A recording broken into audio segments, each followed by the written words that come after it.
Bernardino, California. The National Weather Service in Las Vegas has issued a flash flood warning for County, San Bernardino, California. The National Weather Service in Las Vegas has issued a flash flood warning for Doppler radar indicated thunderstorms producing heavy rain across the warned area. At 4:32 p.m. PDT, Doppler radar indicated thunderstorms producing heavy rain across the warned area. Flash flooding is ongoing or expected to begin shortly along State Route 62 and NOAA Road east of 29 Palms.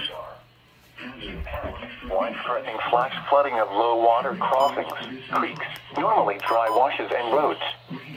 Some locations that will experience flash flooding include 29 Palms Airport, NOAA Road, and State Route 62.